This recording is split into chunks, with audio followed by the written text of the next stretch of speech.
Both my parents were deaf, although my father was not born deaf. He became deaf from being ill with meningitis quite late, age 12.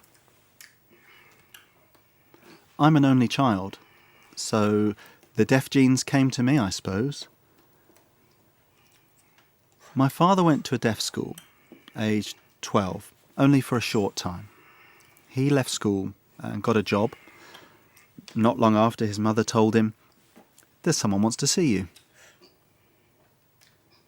My father was surprised to see it was the chaplain, who asked, "Are you deaf? You must go to the club at the church in West Ham." He didn't say, "Would you like to?" He said, "You must." And my father felt like he was being dragged.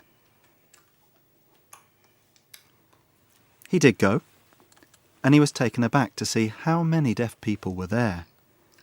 There was a social club, the church, the scouts, indoor games, all sorts was going on, and he became very involved. He was mostly involved with the scouts, and he also went to the church, more out of obligation than anything else. At that time it wasn't really a choice.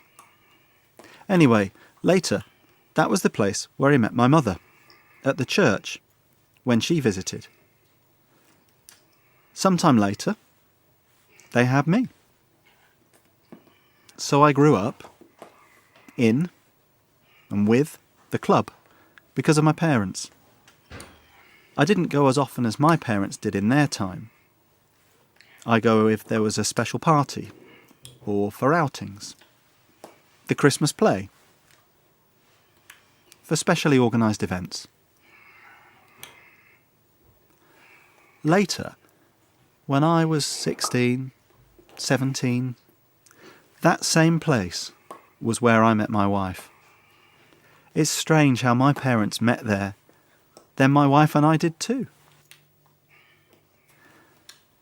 My wife and I realised that we would have met each other when we were little, at Christmas parties. But we didn't know that until we were older.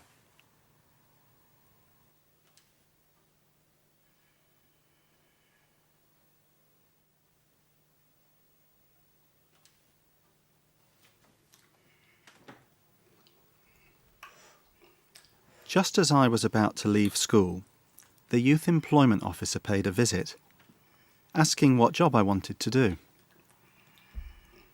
I knew I wanted to do something different. He asked me if I'd heard of the National Archives, which I hadn't. They made arrangements for me to visit, and I went. They'd never met a deaf person before. I looked around the department, where they restore different papers, books, maps. Found it very interesting. I went back to the youth employment officer. They asked me if I'd like the job. I said yes, but that they wouldn't offer me the job, as I was unsuitable. "Leave it to me," they said, and made a phone call. After that, I got a letter to offer me a 3-month trial. That first job lasted 44 years. During my time working there, West Ham Deaf Club asked me if I knew that they were about to celebrate their centenary in 2005. 100 years since they were founded in 1905. I asked if they had any materials. They said they didn't. "Well," I said, "I'll try my best for you," and went to the local library to begin my investigations. I discovered how and when the club had been established. I also asked my mother and her friends if they had any old photos, and I got those. Also, my father had photos too, so it was great to get hold of those. So I got a really sizable collection together. That was 12 months of preparation work for me. And for the big day, I was privileged to be asked to be their guest of honour.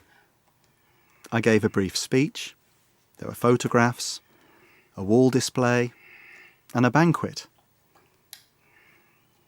A few of the mothers felt that after the day of celebration, there should be a book published, so that the history wasn't forgotten.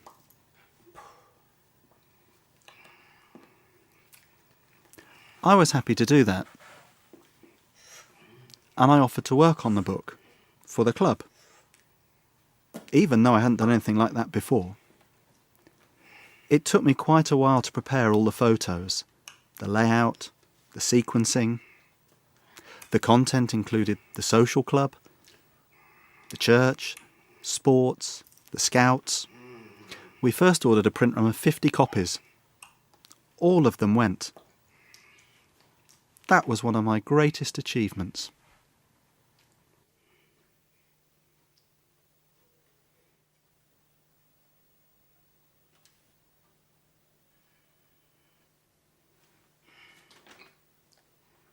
How do I see deaf clubs now compared to how they were in the old days? Well, deaf people had to go. There was no television then. No mobile phones or email. The club was the only place where you could find out the news and other information.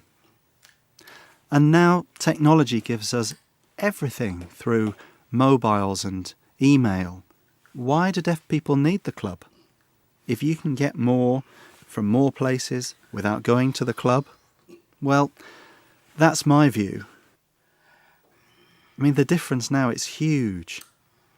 But the clubs are still going and regularly attended by OAPs. Older people want to keep the clubs going. They want to see each other and catch up with things. Just to sign with each other. To prevent loneliness. I think that's a good thing. Yeah, that's what I see as how different things are now from how it was then.